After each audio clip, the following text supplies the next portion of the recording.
Okay. Do the countdown. Father God, we just thank and praise you right now. We just pray, God, that you will give us clarity and understanding. We ask, God, in the name of Jesus, that you will give those viewing this and listening to this, give them clarity and understanding. You say in all of our ways acknowledge you, and you will direct our path. So we asking that your government authority, your peace, and your wisdom be revealed. Your truth be revealed this day to Pastor Mario and those that's assembled here, God, that you will reveal what's going on in the dark. You say everything in the dark gonna be brought to the light. So we welcome you right now. Welcome your spirit, welcome your presence to reveal to us this city and this region what's going on behind the scene. In Jesus' name we pray and thank you. Amen.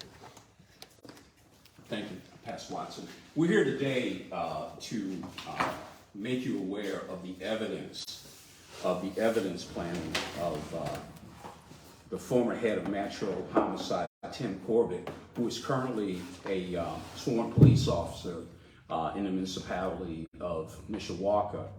What I'm going to review to you today is going to expose not only a culture of corruption, but this is organized crime. This is organized crime which includes participants of judges and also a prosecutor, a former prosecutor who is deceased, Court of Appeals judges, and other elected officials who are aware of the corruption. The first thing I want to do is I want to point out, and if you could turn this around and show this board, okay, what I'm going to cover. And this is only going to take a half an hour. I'm going to have all of this available for you. If you want to stop by the church, it's going to be available. So the title of this is Tim Corbett Planted Evidence. That's not a question mark. We can demonstrate that. I'm going to give you the proof. I'm going to tell you who knew and when did they know. And this is where the proof comes from. It comes from my lawsuit filed in 2021 against Peter Buttigieg et al. We'll go into that et al. It comes from my criminal case filed in 1994. It comes from the South Bend police tape. It comes from court rulings and admissions that have been made in court filings. And also from Mrs. Karen DePape, her interview on WUBS, which you can see online. Also her notice of tort claim, which I'm going to read, and her discovery. So first thing I'm going to do is read the notice of tort claim filed by Garnd Jury, June 21, 2012. And I'm going to cut right to the facts, the circumstances which brought about this loss. Acting entirely within the scope of her duties as communication director, Mrs. DePape discovered a ranking police officer of the South Bend police officers, as well as others within the police department, were engaged in serious acts of misconduct. I want you to pause there. Serious acts of misconduct. Now, a notice of tort claim was served on Aladeen DeRose, the acting city attorney, and the office of the attorney general. So, in 2012, June 21st, 2012, the city was put on notice by the director of communications that she had heard serious acts of misconduct. The acts of misconduct range from potential commission of criminal offenses to serious breaches of city policies and procedures. The content of some of the conversations contained racially derogatory statements relating to other officers. None of these discussions had anything to do with legitimate law enforcement, and yet were done during the hours that the individuals were being paid to perform duties for the city. Many discussions related to schemes regarding how to influence the incoming, now current mayor to place individuals in positions of power with the police department, including the ouster and replacement of former city Chief of Police Darrell Bortons. Upon discovery, Mrs. DePape reported this information through proper channels to the police department. I want to point out, this is available. If you can't get it, let me know and I'll make sure you get it. Notice a tort claim is filed, so you begin an investigation. You look into it. You see what's going on. If you're the mayor and your city legal department comes and say, Mayor, I got this, and what? Oh, wait a second. The police officers were engaged in acts of misconduct from potential commission of criminal offenses to breaches of city policy. You want to find out what's going on, you should. Well, here's what happened from that. A lawsuit was filed. Initially, the lawsuit involved Mrs. DePape because she was called in. You know the story, so I'm going to just cut to it. She was called in. She was asked to resign. She was offended. She said, I didn't do anything wrong. That's on WUBS, the UBS tape that's on YouTube, the interview. And she said, I didn't do anything wrong. And they said wiretapping. She said she called the district attorney for the Northern District, who she knew, and said, they're saying I'm involved in wiretapping. I would think that I've known you well enough to know, she had a relationship with him, she knew him professionally, that you would tell me. He said, you're not a target, you're a witness. We're not going after you. If you remember, Buttigieg and Mike Smool continued to say that her and Boykins were fired to stop a criminal investigation. There was never a criminal investigation, not involving the chief or Mr. Pate. And how do we know that? May 31st, U.S. Department of Justice, United States Attorney, Northern District of Indiana, David Catt. He said in January 2012, this office was presented with complaints which came from Tim Corbett. How do I know that? Because I have a Freedom of Information request. The United States Department of Justice sent to me February 8, 2013, and the agent said that they found Tim Corbett not to be credible. He went to the FBI, asked the FBI to conduct an investigation, and they determined, based on what he said, he was not credible. He's not credible. In fact, which many of you didn't know, this is a Freedom of Information request that I had submitted and never mentioned publicly before. A grand jury was convened in panel on February 8, 2012. And no indictments came out of it? No indictments came out of it. It says, and how do I know this? Government component referred to material, Federal Bureau of Investigation, and this is their response to my, there it is. And it talks about, it details what their investigation found with regard to wiretapping. That Mrs. DePape was just maintaining the system, not actively listening in. At the direction of the Chief of Police, the Director of Communications copied some of the tapes she had listened to onto 5-cassette report tapes which were provided to the Chief. The Chief of Police listened to one of the tapes and confronted the Chief of the Captain of the Detective Bureau about the content regarding Chief loyalty. The Chief advised the Captain he was going to take the tapes to the mayor. The U.S. Attorney's Office, Northern District, Indiana, has declined prosecution. Therefore, this matter is closed. If you remember, Buttigieg lied and continued to say that he fired Mrs. DePape and Captain Boykins because to save them from being charged. That's not true. She was never going to be charged.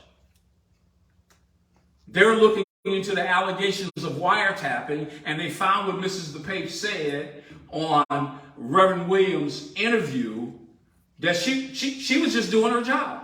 Boykin didn't tell her to go back and listen in actively. He just told her, you just give me copy of those tapes. So she said on WUBS on that interview, all I did, because I'm busy, all I did was went back and listened to the tapes that I'd listened to. The tapes, not get on the phone and listen in, listen to the tapes that had already been recorded, and gave him the 5 tapes. They're lying to you. And they've been lying to you since 2012. This is an organized crime. This is an organized crime enterprise. Now, what do I mean by enterprise? Well, here's the problem. 4 police officers and their wives then sued the city. Mr. DePape sued the city for being wrongly terminated. Darrell Boykin sued the city. Tim Corbett and the others claimed that they were victims of wiretapping. The Department of Justice said there was no wiretapping. The city after taking a deposition, which are under oath, was told by Mrs. DePape that one of the things she heard that was possibly potentially a criminal offense was those men on the tape bragging about setting up black defendants, including Mario Sims. We have the discovery. Now, Mrs. DePape also said on the video that's on WUB, I'm telling you where this is so people don't think that I'm just saying this. She also said she told City Legal. They asked her what was on the tapes, and she told them that. She took both in the road. What she did was two of the assistant, actually it was three of the assistant city attorneys, Crystal Briscoe, Stephanie Steele, Tasha Outlaw. She told them about the evidence plan.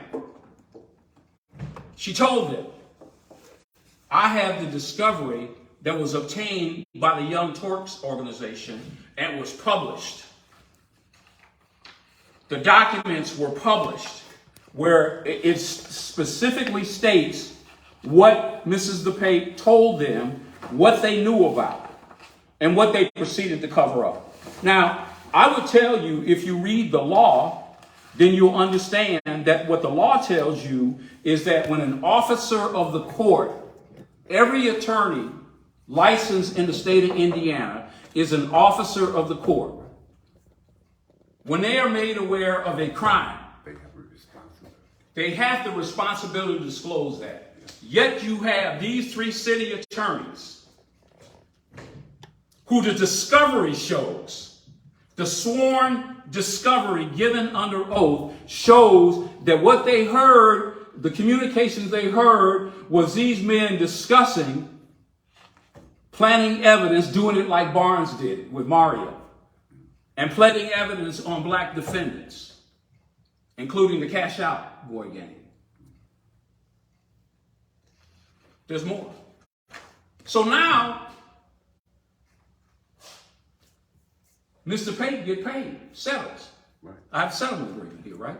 She get paid the most of anybody. Mr. Boykins, Captain Boykins get paid, I think $50,000 or $60,000.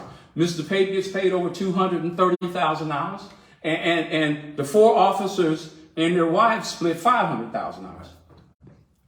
But now Tim Corbett comes from before us and say, but I'm not on the tapes. But you file a lawsuit saying that, according to the Department of Justice, you went and told them that investigation was compromised. But you publicly say you weren't on the tapes. Mrs. Pate says she didn't hear Tim Corbett on the tapes, but the catch is his name was discussed. So he wasn't on the tape, but apparently somebody was talking about something. Remember his second in command was one of the officers, David Wells, who was involved in the communications on the tape, right? I want you to think about it. I've got much more. Now, what's so striking about this is the fact that Tim Corbett has done several public appearances where he said there's nothing on the tapes. Yet you demanded to get paid, and you went to the FBI and said that an investigation was compromised, which they said that's not true. There's the paperwork right here. They said that's not true. It went to a grand jury, and it was a no bid. Captain Boykins nor Mrs. DePape, were wiretapping. But yet today, the courts in South Bend, it has not been determined if the tape's going to be played legally.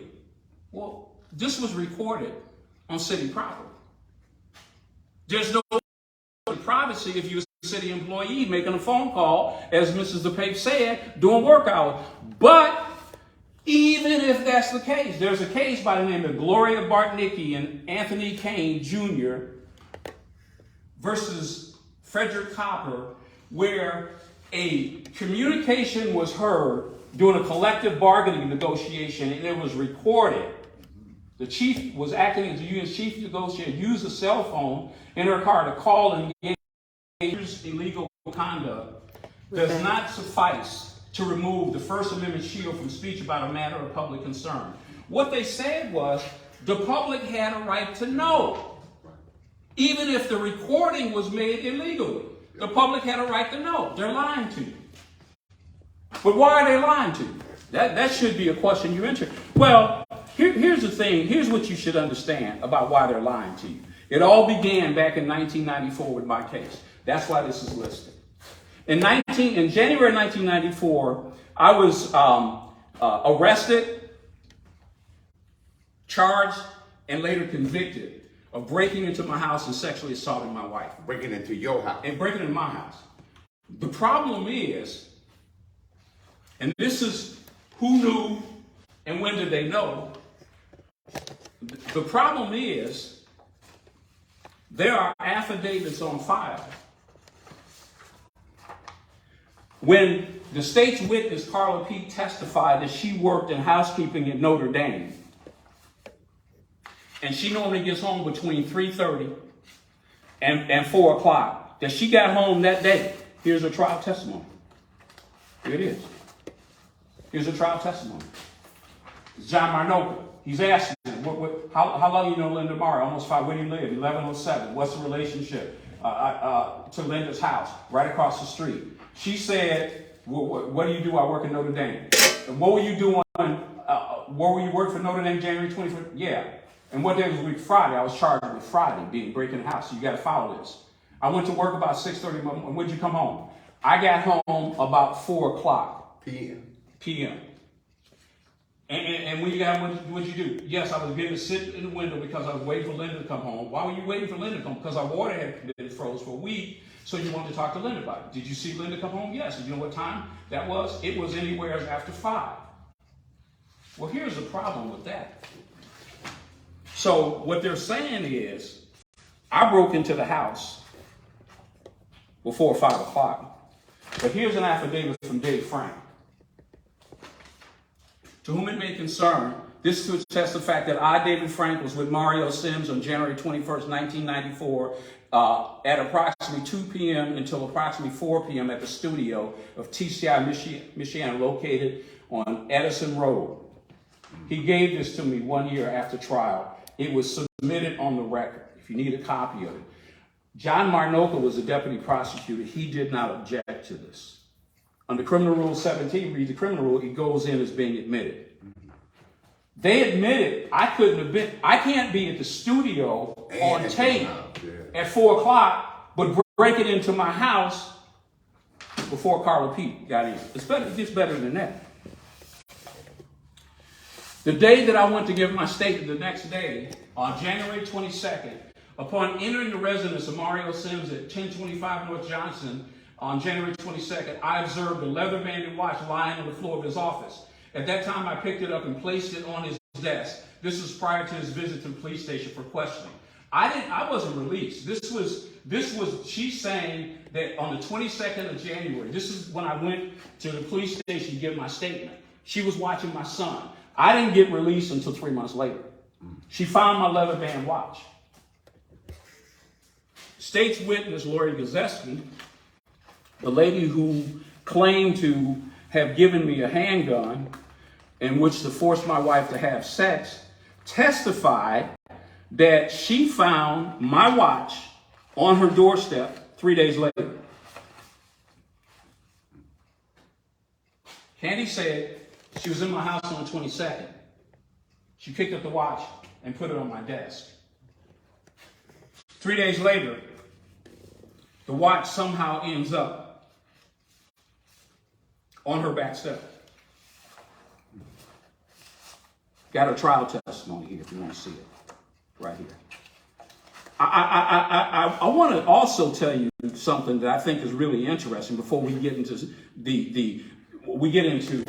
John Marnoka, who is currently a judge. I want to say this. Mike Barnes, during the time that I was in jail, trying to make bond, went on the radio, the television stations, and said that they have evidence that I was involved in a plot to assassinate members of his staff.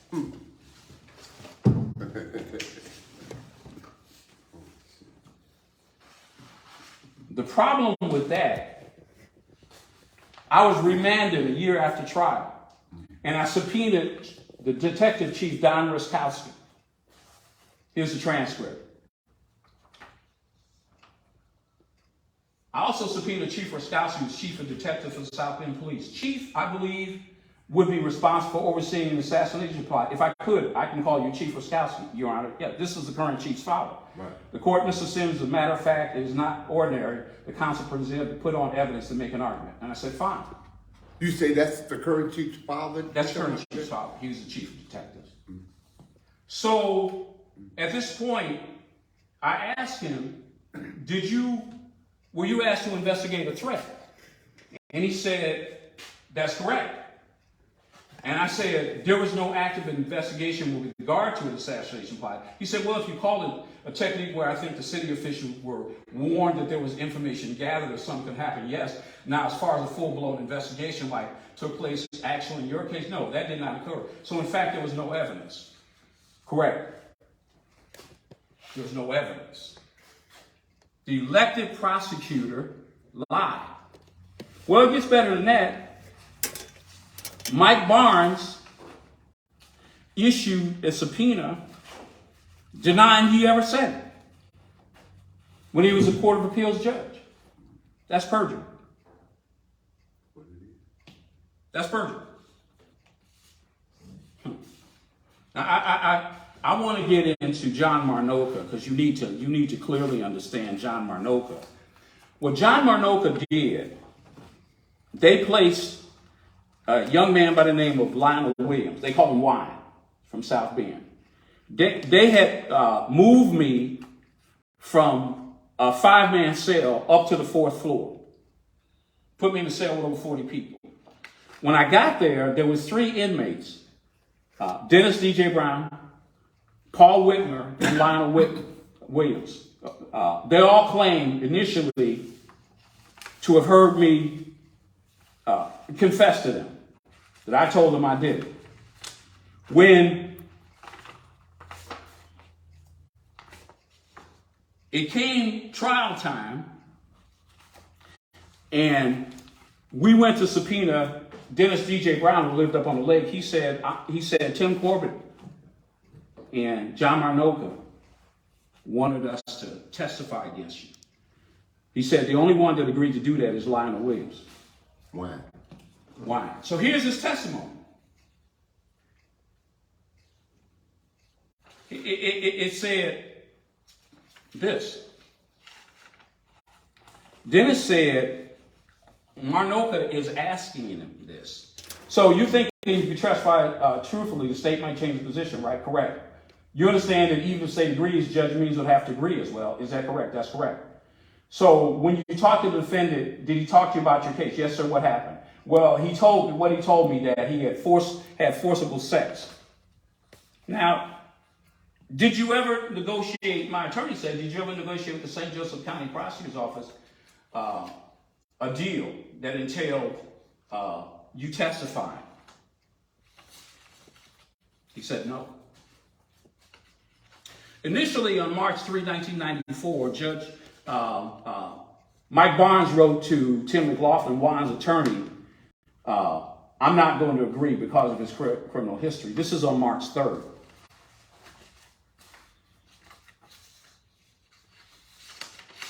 You have a letter from Mike Barnes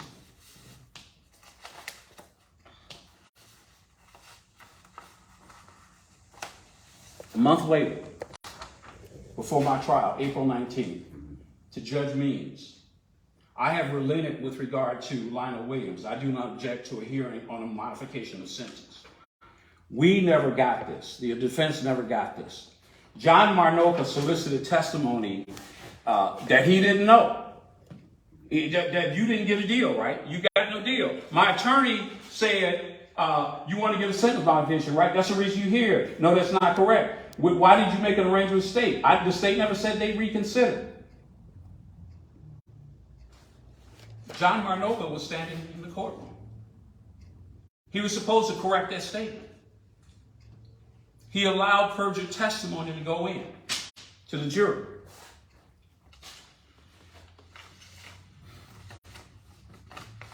Less than 5 days after my conviction, he was released. But during the time that he testified, when asked, how did you come to the attention of the prosecutor's office, he said that we sent a letter to the prosecutor. Mike Dvorak said, in your letter of August 2, 2004, you requested a copy of the letter and the discovery notice modifying the sentence of Lionel Williams. We are unable to locate the document, and additionally, we're unable to confirm whether it ever existed. That's evidence destruction. June 9th, that's a sentence modification order. That's John Marnoka. That's your judge now.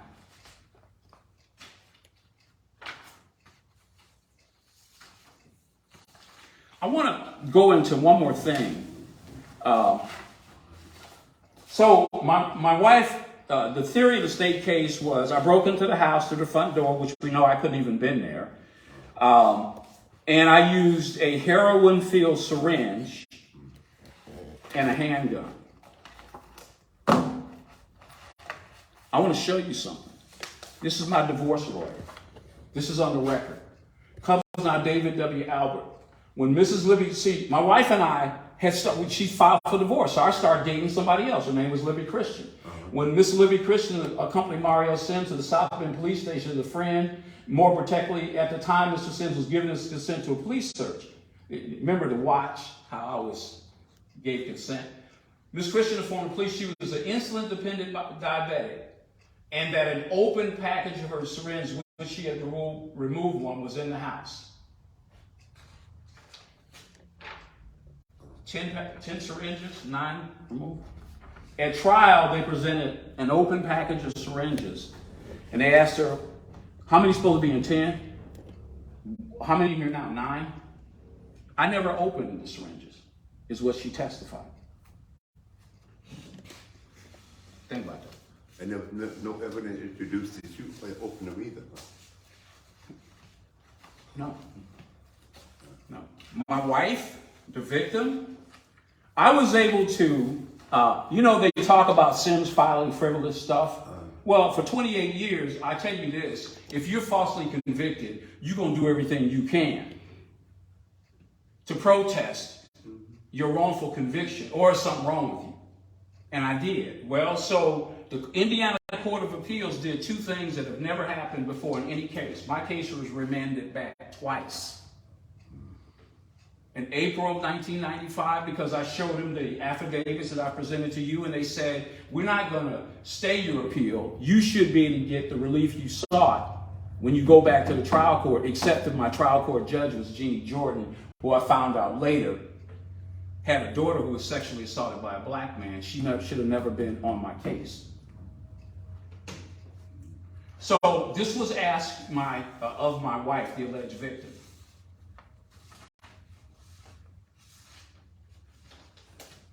Is there a door? How many doors are in the front of the house? If you drive by 1050 North Johnson, it sits on the corner of Vassar and Johnson, you see a storm door to get, because it's screened in porch. Storm door, then there's another storm door that's in front of the door to the living room.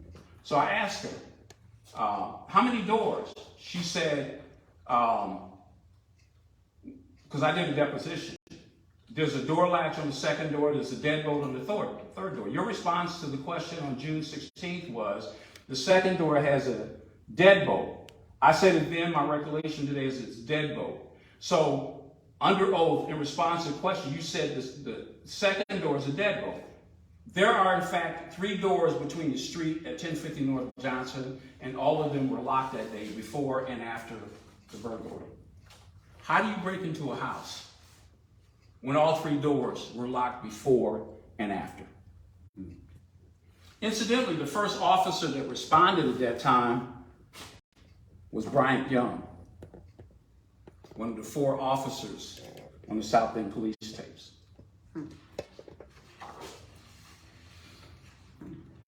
I want to make sure here, I don't want to draw this out. All of this is available because I want to make the point. So we filed a lawsuit, my attorneys, I have 3 attorneys representing me. And after Alexis Shear came to the church on April of 2019 and on video, because she recorded it, told me she just left Tim Corbett, and Tim Corbett had admitted that he had planted evidence of my case. He threatened her life. She now has moved from Indiana to California. Well, we filed a lawsuit. And we said in the lawsuit that on that day that she told us this, and we had also discovered that the Young Turks, new documents raised questions about Buttigieg offered the police chiefs, Oster, the black police chief. The new documents confirmed that Buttigieg's attorney, City Legal, had explicit descriptions of the tape contents as early as mid-2013. Buttigieg, in his 2019 book, writes that he does not know whether he can legally ask. He knew. The 2013 debate interrogatory include 15 questions from his lawyer directing the debate, asking what she heard. And she told him.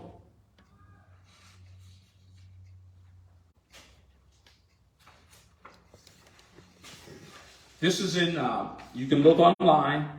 New documents raise questions about Buttigieg. Oster of the black chief. Buttigieg lied. He lied. Mike Smuel lied. They have carefully attempted to redact what questions she was asked, but she was asked specifically what she heard that was criminal, and she said evidence planning. So we could go on and on. So Tim Corbett planted evidence. Who knew? We just talked about that. We just talked about that. But I'm going to close with this thought. The reason I call this a culture of corruption is because when we filed the lawsuit after being told by the reporter what Tim Corbett said, the case was assigned to Judge John Broughton.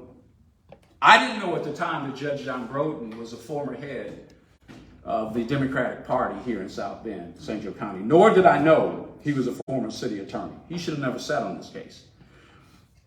We filed the case with new allegations of what the reporter told us that Tim Corbett had told her in April of 2019. John Broughton, you talking about the state senator John Broughton, right? He used to be a state senator. Yeah. He's now a judge. Yeah. He used to be the city attorney for the city of South Bend. He also used to be the head of the Democratic Party in St. Joe County. He should have never heard the lawsuit. But what he did, we filed a lawsuit alleging what the Young Turks said in their article in 2019 and what the reporter had told us in April of 2019. John Broughton said, this is all old news. The legal term he used is res judicata. It's already been decided. We filed an appeal, and I'm going to leave this with you with the Court of Appeals. The Court of Appeals issued an opinion last Tuesday, and I'm going to give it to you from memory. It's a 7-page opinion. In fact, Judge Friedlander, who had retired in 2015, headed the panel of judges. He said in a 7-page order that all this has been heard before, and it's Sims again. He been filing stuff since 1994. So not only are we going to dismiss this case with prejudice, if Sims wants to file a new lawsuit, he's gonna have to hand deliver it to the judge. He can't file it. They claimed the procedure by us filing with the court, with the clerk, filing a brief that said to the court only, to the judge only, that wasn't sufficient.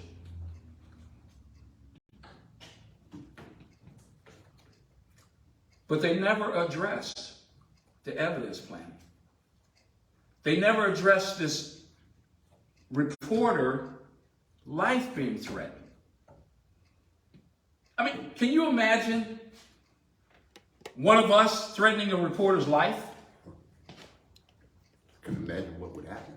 Can you imagine a situation where a police officer brags? We have the evidence. I have the Tim Corbett. I have discovery from Tim Corbett, sworn in a lawsuit, one of those cases. This is the scope of these. After I filed this case, they barred me from filing lawsuits because I asked Tim Corbett, were you ever involved in the prosecution of the investigation of my case? And he said, no. Well, that's a lie.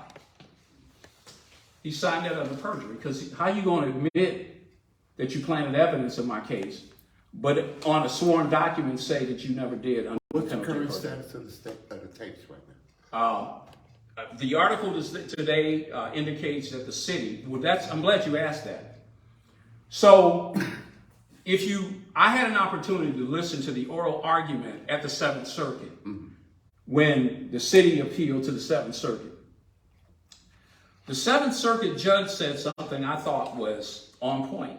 He said, he asked the city's attorneys, he said, give me a case law that shows the city can sue itself. Because that's essentially what happened. And he said, no, you're not hearing me. This is like General Motors suing itself. Here you have the legislative branch of the city council, so when the executive telling the executive branch, in order for us to do our job, we decide on raises and contracts for the police department, writing policy.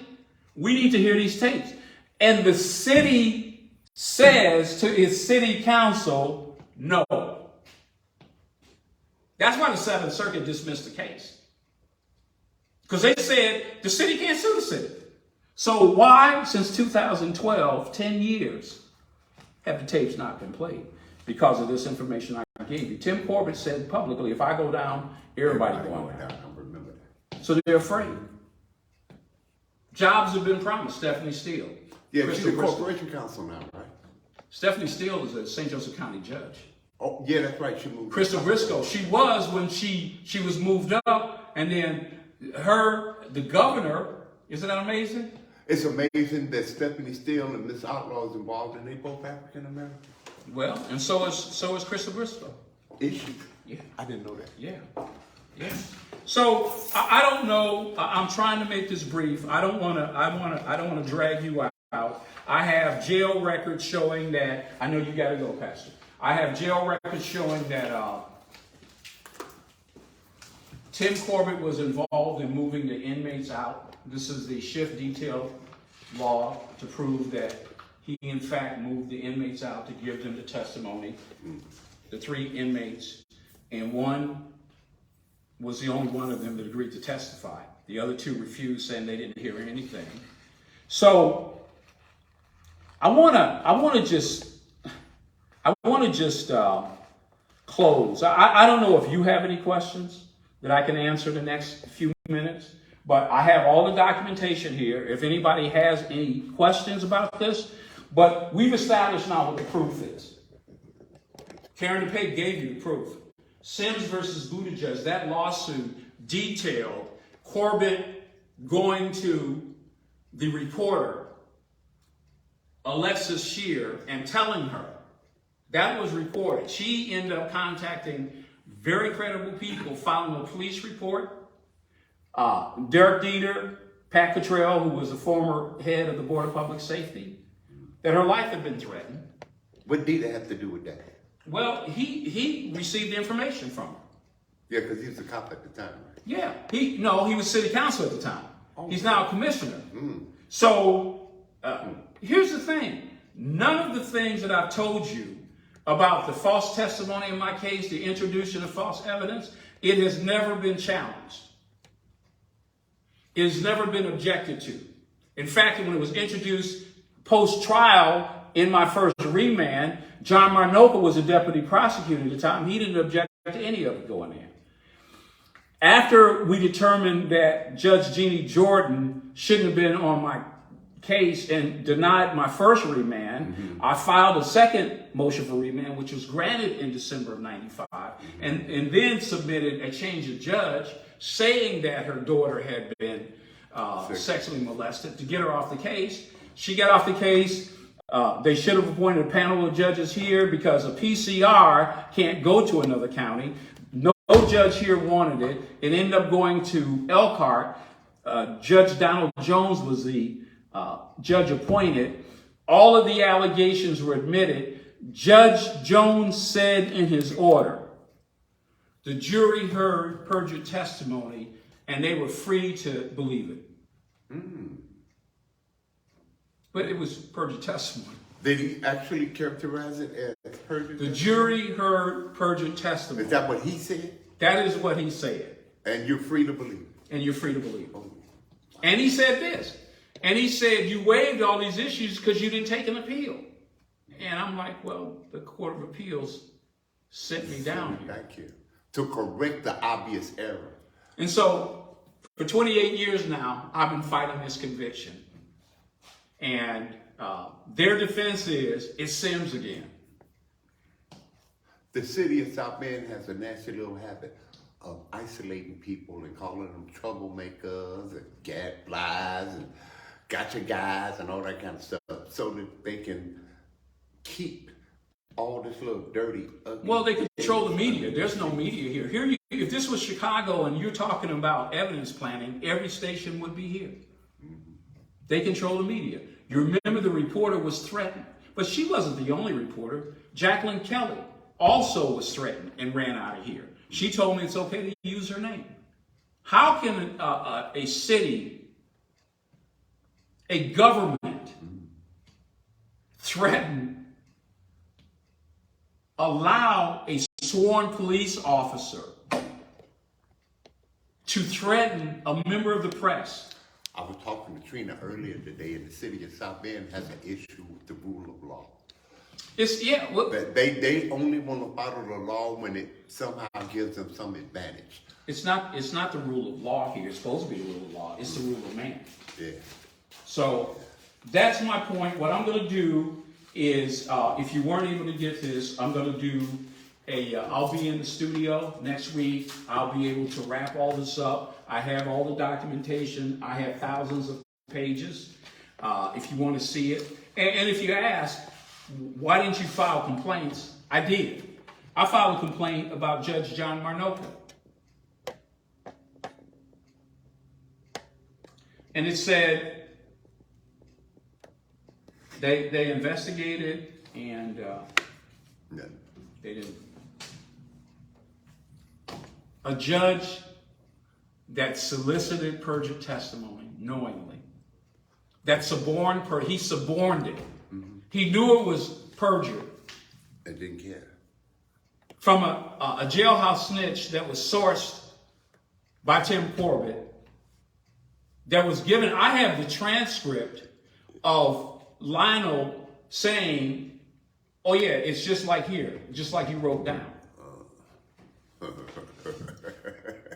Just like you wrote down. So now what? Now what are we going to do? Well, as far as the civil case, the civil lawsuit, we're in the process of preparing a petition to transfer to the Indiana Supreme Court. And the Court of Appeals opinion that res judicata controls and that I didn't comply with the filing requirements is ludicrous. It's ludicrous. Res judicata, as you know, and you need to look it up, means all of these things have been decided. There was, when John Broden, the defendants in my lawsuit never filed an answer. They admitted that they knew it was filed. They just said it's not properly before the court. So what they do in those situations is they just decide to let the judge be the defense attorney. Yeah, but if you filed a suit and the answer said it wasn't properly sent, then you sent something back clearly saying that's the lie. They didn't file an answer. They didn't file no answer at all. We filed a motion for default. Right. That's what I'm saying. John Martin. Should have been the Then Judge Broden said he said, no, this is res judicata. He didn't reference any court date or order. He just said this is already decided. dealt with. So we filed an appeal. The Court of Appeals asked him one question: did Mario Sims comply with the restrictions in Sims versus Scopelius? Right. Remember, in order for me to file a lawsuit, I got to show that none of this stuff has been heard before. Right. The complaint has got to be submitted to the trial court, which we did in a brief that's titled "To the Court." They claim, and they raised this. The Court of Appeals raised this without the defendants ever raising this on appeal. They said, well, this was filed by the clerk. Well, that's how you file documents. Exactly.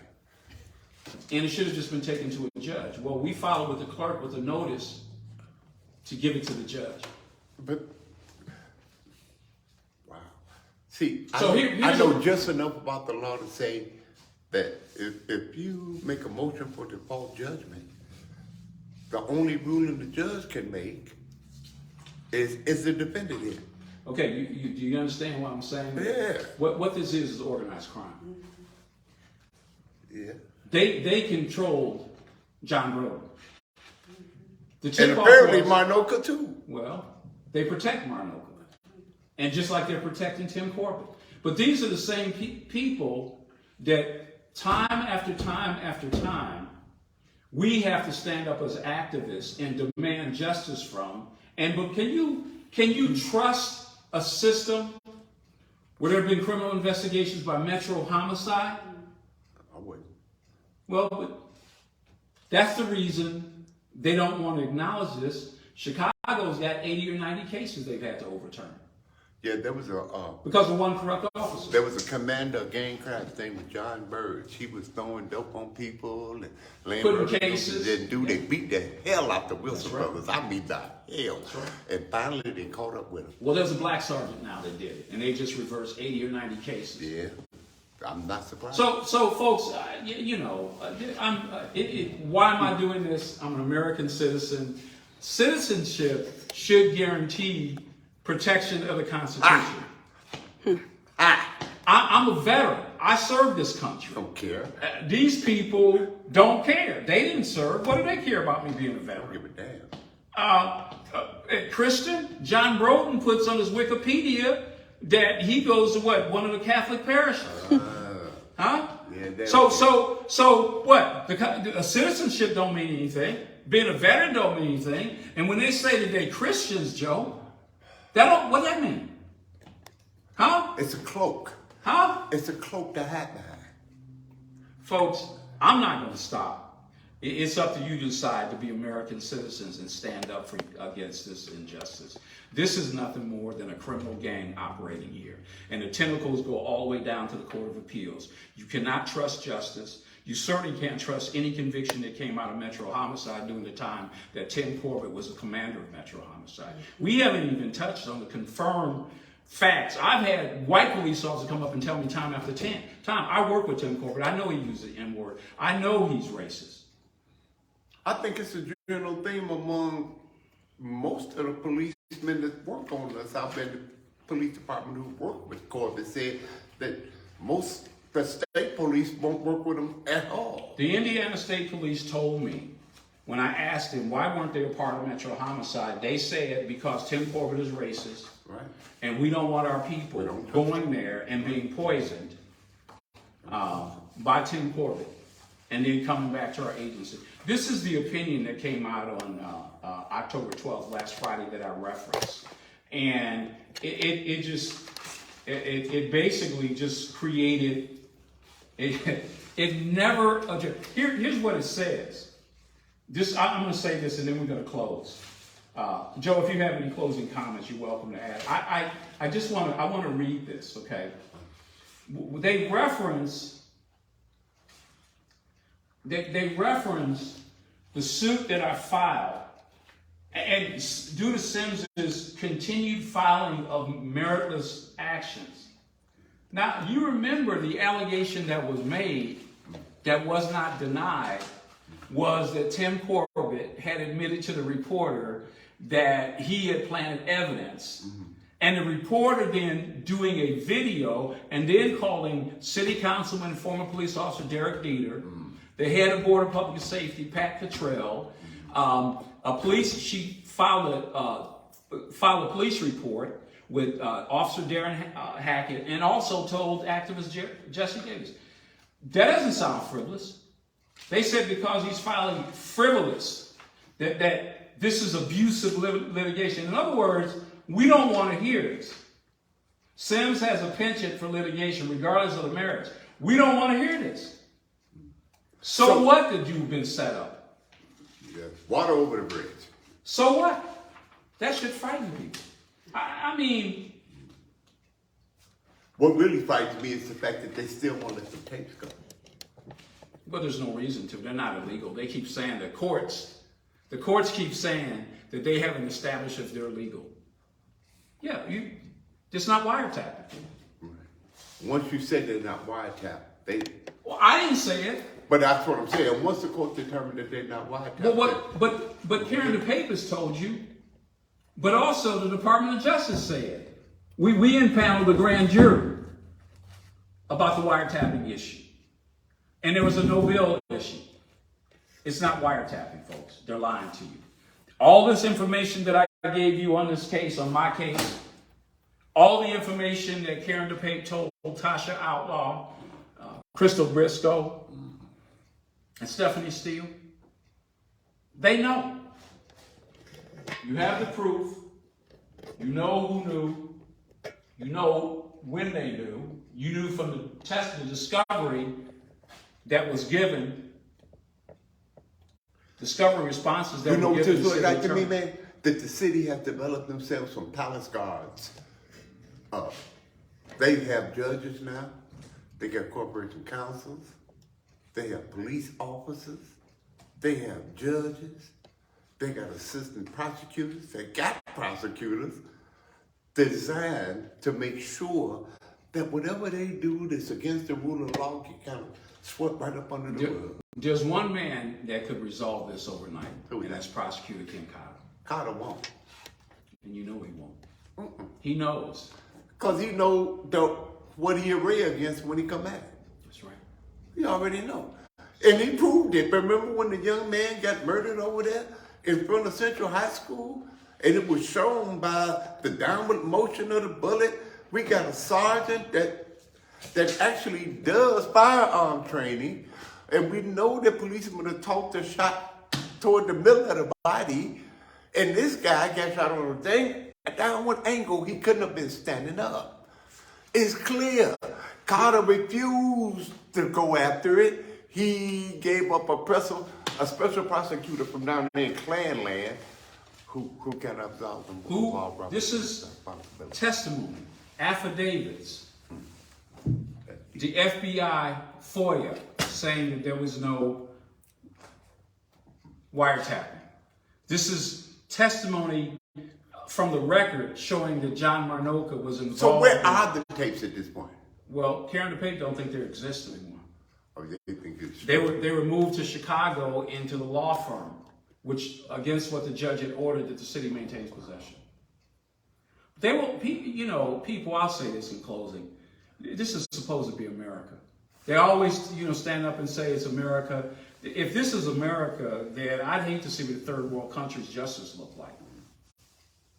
This is insane. Let me tell you from the personal standpoint. I was taken from my